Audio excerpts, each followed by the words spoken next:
Hello and welcome back to the Alnwick Castle podcast. I'm your host Daniel Watkins, and on today's episode we'll be talking about Alnwick Castle and falconry.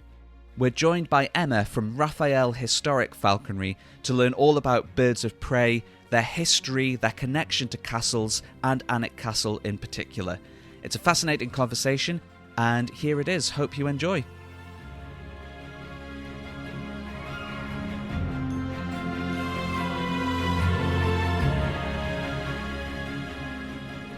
I am very happy to be joined on this episode of the Alnwick Castle podcast by Emma from Raphael Historic Falconry. Hello, how are you? Hello, Daniel. I'm very well indeed, thank you. Excellent. You're here to tell us a little bit about falconry, which you know a huge amount about. I think we should probably start by letting everyone know who you are and who Raphael Historic Falconry are and what sort of things you do. Yeah, absolutely. So we are known as Raphael Historic Falconry, and as the name suggests, we're special historical falconers. So we're demonstrators of falconers, but we're also interpreters of falconry history. So we combine two disciplines in one, if you like. And we've been trading as such since 1998, so for quite a long time. And we specialise in working, performing, interpreting at historic venues. So castles, abbeys, stately homes, places that either have a strong connection to falconry or, of course, just a strong connection to history. So it takes us all around the country. We time travel through lots of different periods of history, which can be quite exciting. And we get to work in some very special places. Including Alnwick Castle, of course. Well, the finest. Oh, thank you. We won't let any of the other historic places hear that. But you mentioned all the different kinds of places that you go to with your birds.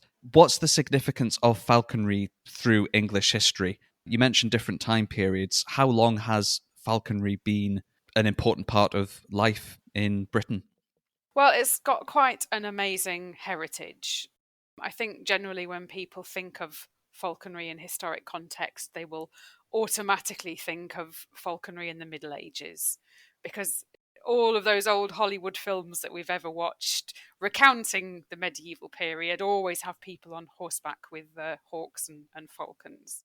And indeed, the Middle Ages is often described as the golden age of falconry. But because of the purpose and the function of falconry, it actually goes way, way further back in our human history. So, as far as we know, it's been practiced for at least 4,000 years, but it's likely to have been practiced for a lot longer than that. It's just that we don't have the physical evidence remaining anymore. And that's for good reason, because although most people think falconry is a sport, it was never actually conceived for that purpose. If you break falconry down to its most base form, it is essentially about hunting. And of course, historically, it's about hunting for food. So it's using the talents of a wild predator, effectively using that predator as a hunting implement with which to catch birds and animals for the table. And that, of course, puts a whole different slant on the practice of falconry in English context. And where do castles and places like Alnwick start to come into that? Would falconry have been a part of castle life for hundreds of years, or was it just part of that key age of the castle in the Middle Ages? Well, the connection between falconry and castles, or at least nobility/royalty, really starts in this country in the Anglo-Saxon period. And that's generally the first time that we get royal accounts and royal references of people hunting with birds. We didn't really see falconry arriving here in England until the Dark Ages. And it came from the continent over to us, with lots of the Germanic tribes that, of course, were invading our eastern shores. So people like the Danes, the Vikings, the Scandinavians, they had been hunting with birds quite a bit longer before we had. So they first brought it over, and because it was such a rarity, it was only really knowledge that was accessible to the most wealthy members of society. So, by that very virtue, it started in the beginning as a royal pursuit. So, as soon as we had falconry over here, it was at castles, because, of course, that's where royalty lived. And that's a wonderfully noble beginning for the art over here. Yeah, so it was royalty, nobility, the aristocracy who would keep the birds. But who were the people who looked after them? Who were the falconers? Were they specially trained? Yeah, so the falconers were a different grade of people. They were, I suppose, equivalent to professional sportsmen today. They were the people that possessed the true knowledge. They were the ones that did the daily nitty gritty and the grind and the bird training and the bird keeping and the cleaning and all the rest of it. And of course, this was the feudal system. So they were working in the service and the employment of whatever aristocrat or noble they were working for. They were very highly skilled individuals. They were socially very respected, and consequently, they were generally very well paid. They were few and far between because, again, that knowledge was extremely rare. And it was an opportunity in history for somebody to try and better their lives, to become part of the Royal Falconry Department and to work your way up the social ladder. That's one of the first occupations where we see that actually being an opportunity open to people, which is a marvellous thing. So have we got records of individual falconers through history? Do we know about some of the particular people who did this job? Yeah, there are a few names that are mentioned. And I say names, there are also family names that are mentioned successively over a period of several hundred years. So this was obviously a very proud baton that was handed from generation to generation, which was often one of the only ways that you could enter the pursuit of falconry in history. So, for example, there's a family called the de Hautvilles who can be traced from the early Middle Ages right through to the dawn of the Tudor period. Do we know anything about falconry in connection to Alnwick Castle? Do we know whether the Earls and Dukes of Northumberland kept birds? We have a falconer's tower here, but was it ever used for that? You do have a falconer's tower, and that's long been a burning question. Were hawks and falcons ever kept in the tower? The answer to that question is we don't know. There aren't really many records that tell us in any detail. We have snippets of falconry history in connection with Alnwick Castle, or more particularly with individual members of the castle. And the one who's mentioned more than any other is the 5th Earl of Northumberland. So he lived between 1477 and 1527, and he was a serving member of the royal courts of Henry VII and Henry VIII, who were both great practitioners of falconry. And so the fact that those two households were quite close, of course, means that there was some connection through the art of hunting. But what we do know comes from the Northumberland Household Book, which of course records the household accounts. And the hunting accounts are included in that. And we get just tiny little snippets of information. For example, we know that 2 shillings was paid for dog skins from which to make hawk jesses. And what is a jess? So a jess is the leather strap, the anklet, which goes around a hawk or a falcon's legs, by which you can hold it on the fist. Now that suggests that they were making equipment on site at Alnwick Castle, presumably because they were housing hunting birds on site. And that's, a really important source of information. We also have a little reference to a falcon being transported from Hampton Court Palace, of course in London, all the way up to Alnwick, which in those days was a massive journey.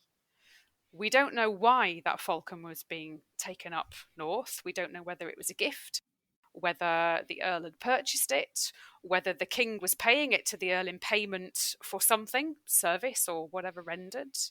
But again, a mammoth undertaking to transport a falcon pretty much the length of the country. Do we know what the best birds were for falconry at that time? And are there particular birds who are especially good at it now in the 21st century? Well, that's the one nice thing about the pursuit of falconry, is that the people may have changed, some of our techniques might have changed, but of course the birds have not. They've remained the same throughout. And we're really lucky here in the British Isles to have some of the best and most suitable falconry birds in the world. The 2 primary ones being the goshawk and of course the infamous peregrine falcon. And they were consistently the two favoured hunting birds throughout history. But they were flown and hunted and used in different ways for different purposes. And it's quite nice that those two birds reflect two sides of the same coin. And by that I mean that the goshawk was a bird used for catching food for the larder. So that was your hunting machine, your hunting tool that you used to catch things like duck and hare and rabbit and pheasant that would go into the royal larders. On the other side of the coin, you have birds that were hunted and flown for sport as a form of outdoor entertainment, which hawks are no good for because they're a woodland bird, and that means that it disappears into the trees and you can't actually see it. Falcons, however, are birds of open country. They fly high, they fly fast, they're very dynamic because they chase other birds, and that made for great entertainment. Of course, the peregrine falcon is known for being the fastest creature on Earth, and there you have absolutely the most superior falconry bird you could ever wish for. So both of those species were very likely to have been flown at Alnwick, and they're two species that we fly at Alnwick Castle when we work there. These are wild birds. How do you train a hawk or a falcon to hunt for you or to perform in a display? I think that's probably the greatest mystery around what we do. And we and so many other demonstration falconers make it look so easy. But actually, training a bird of prey is completely different to training any other sort of animal, because in actual fact, you can't train a bird of prey at all. You can't teach it anything. All you can do is draw out of it the instincts that naturally occur within it. And that's the skill of the falconer, is to unlock those instincts and draw them out. So essentially, the only connection that we can have with a raptor, which is not an intelligent or a social animal, is the one thing that's most important to it in life, and that's food. So we become its primary food source. And because of that, it will tolerate our presence and it will learn to work with us because we become a very easy source of food. So that bird will fly to us to take its food because that doesn't involve much effort. And as part of that process, we can introduce the bird to the idea or the concept of chasing whatever is its natural prey. So we can draw out the hunting instinct by getting it to chase what we call a ground lure. So a lure that's wrapped in fur with food tied on it, pulled along the floor, that might simulate the run of a rabbit or a hare, and that will trigger the hawk's natural instinct and it will go through the motions and catch it. We can do the same with a falcon, but because falcons are bird catchers, we have to use a more aerial lure, a lure that the bird can catch out of the air. So attached to a long piece of string, we can use a lure with some feathers on it, a lump of food tied on it as a reward, and we can encourage the bird to fly around and eventually take it out of the sky. So again, we're not teaching them anything, we're just slowly prizing from them their natural instincts. And as part of that process, you're getting your bird physically fit, you're building its confidence, you're extending its knowledge and its experience, so that by the time it gets to about a year of age, it kind of knows what it's doing. And you can let it off, let it do its thing, and then hopefully recall it to you for a good hearty meal at the end of it. And how did you learn these techniques? Were you part of a long falconry family or were you taught? I was taught. I come from quite an academic family, all teachers. So becoming a falconer was a complete divergence. And I have to say, initially, I think it probably disappointed my parents immensely. But little did they know I was going to end up being a historical falconer, working at prestigious venues and teaching people about something really important. But the way I did it was to become an apprentice, which, of course, is exactly how it happened in history. I started working at a bird of prey centre, so a public visitor centre, where for a year I had day-to-day training. I got to work with an amazing variety of species, which I would never have had access to without that lucky introduction. And of course, like with anything, when you do something every day, day in, day out, you learn very rapidly. But I should say that no falconer on the planet knows everything, because every bird is different, every species is different, and that's the joy of it, is that it's a constant learning curve. And who are some of the birds that you have at the moment who fly for Raphael? Well, we try to focus on predominantly authentic or native species, of course, because we're historical recreators. So we have the peregrine, we have the goshawk, who very proudly is the only goshawk flying free at shows in the country. We have a wonderful golden eagle, who we regularly bring up to Alnwick with us. We have a couple of owls on the team, eagle owl and a barn owl, who are always very welcomed. We have some smaller birds like kestrels and merlins, who are commonly used by ladies and lesser nobles in history. And then we have a few exotics like a lanner falcon and a saker falcon. And the most important falcon of all, the royal falcon, the ger falcon. So a really lovely eclectic mixture, and one that we think represents history rather nicely. And what made the royal falcon particularly prized or important? Well, the royal falcon, or the white falcon, is essentially a gerfalcon. The gerfalcon is the largest species of its family in the world. It comes from within the Arctic Circle. And in history, there was no domestic breeding like we do today. So all our falconry birds in the modern age have to be bred domestically in aviaries. We can't take things from the wild, of course. But in history, that is precisely what happened, because there were lots of birds and very few people back then. So if you wanted to acquire yourself a gerfalcon, you would have to travel to Iceland or Greenland to go and get one. And that was a 3-year expedition, massively expensive. You would literally be risking your life. And therefore that falcon would command a very high price at sale point. What makes performing in a historical place a little bit different to maybe being in the open countryside? Working at historic properties is an enormous challenge. They're all different, they are all unique, and generally they are quite busy, big places as well. So, in actual fact, flying a bird there is putting a bird in a totally unnatural environment. So, we have to appreciate that, and we have to adapt what we do to suit every particular venue. So, for example, flying falcons is naturally an open country pursuit, because they're fast flyers, they fly a long way off, they fly quite high. You want to have visibility of them the whole time.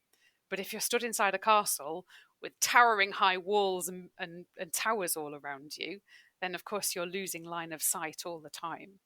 So there are some venues that we can't fly falcons at because it just practically wouldn't work. And those that we do manage to fly falcons at, like Alnwick, require us to have some particularly good falcons. And by that I mean falcons that are trusted, that are reliable, and that have a lot of experience under their wing. The more we work at a venue, of course, the more confident the birds get in that environment, the more variety we can then deliver at a venue like that. But it is a challenge. Sometimes we'll work at events where we have other performers with us, and they might be doing things that involve kites or balloons or fire shows or fire power like cannons and explosions, and we have to take all of that into account as well. So where we set up, where we display our birds, how we fly our birds, all of that has to go into the pre-event planning. And once you're out there and you are performing, what are some of your favourite things about doing your displays? I think it is meeting people, chatting to people, and particularly chatting to people after they've seen one of our displays.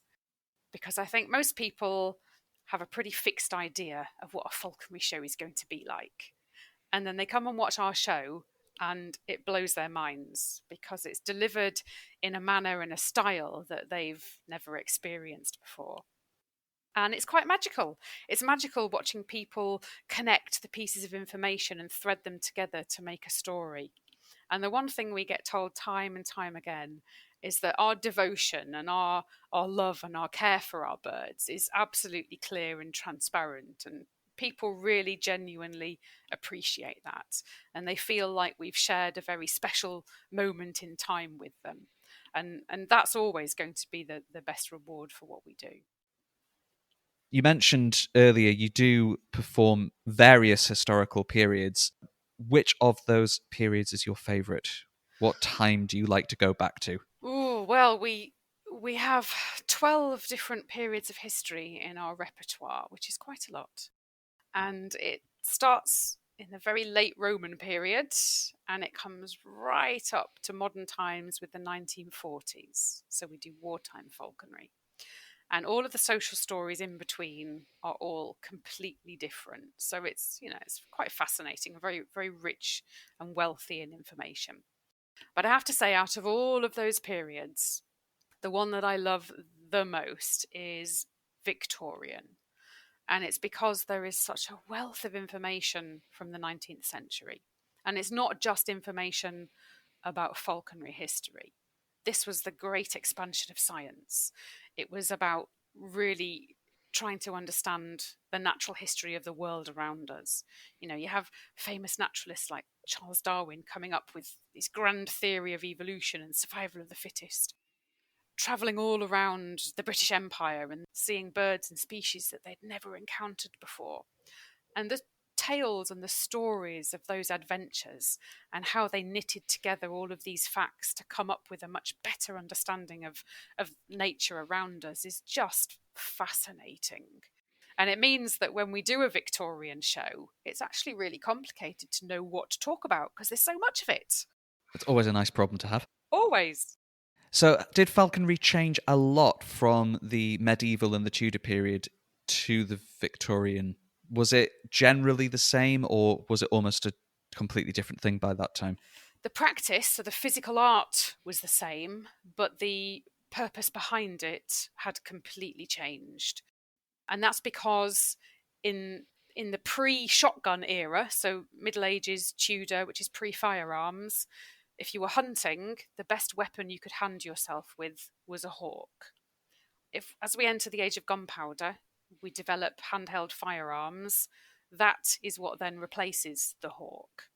Not necessarily because it was any more efficient, but because it was cheaper, and you didn't have to feed it and fly it and train it and spend a lot of time and money looking after it. So unfortunately, as we enter the age of guns, hawks and falcons become socially redundant. And it's at that stage where the art of hunting with birds starts to drop off a little, and birds are flown generally more for sporting purposes. The actual practice was no different, but to lose that social importance, of course, meant that it became a slightly less popular practice.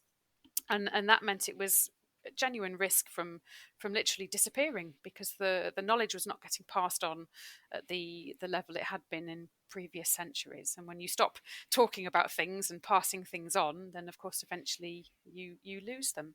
And that very nearly happened in the 18th century. If you could pass on one historical falconry fact to people listening to this podcast, it doesn't have to be one from each of the 12 time periods, but if you've got one favourite historical falconry fact, what would it be? The practice of falconry has given us a much, much higher regard and a higher respect for birds of prey in general.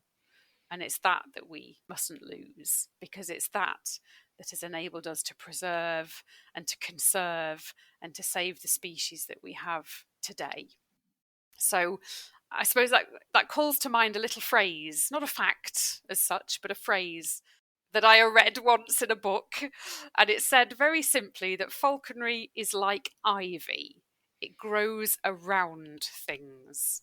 So no matter what changes have occurred through society and history, falconry has found a way to navigate it and to stay relevant. And I think that's really important.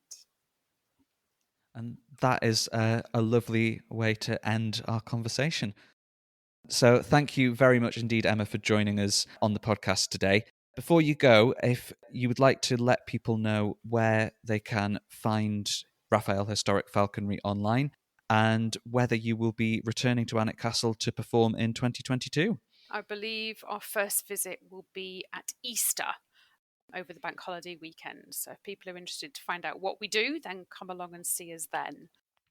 In terms of connecting with us and finding out what we get up to, you've got 3 ways of doing that. You can go directly to our website, which is www.raphaelhistoricfalconry.com. We list all of our events for the upcoming year on our diary page, so you can see where we are. And if you want to stay in touch with us on a more frequent basis and just see what we get up to behind the scenes, then you can check in on our Facebook page, where you can look us up as Raphael Historic Falconry, or Instagram, where we post pictures that are different to Facebook, and we're on Instagram as The History Birds. Excellent. Thank you very much. We will be putting the full set of performance dates on the Alnwick Castle website when they become available. So if you're interested in catching Raphael, head to our website, alnwickcastle.com, and you'll be able to find everything there. But for now, thank you very much, Emma. My pleasure. Thank you.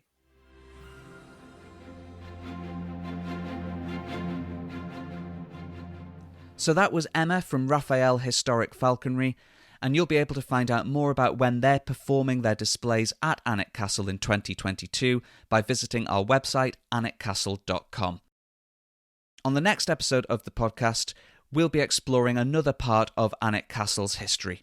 If you've enjoyed this episode, or any of the episodes we've released so far, please subscribe and leave us a review, or give us a 5-star rating wherever you listen to your podcasts, and please recommend us to your friends. You can get in touch with us on Twitter at Alnwick Castle, or by emailing podcast@alnwickcastle.com. Thank you again to Raphael Historic Falconry for their time today. I've been Daniel, and thank you very much for listening to the Alnwick Castle podcast. We'll see you next time.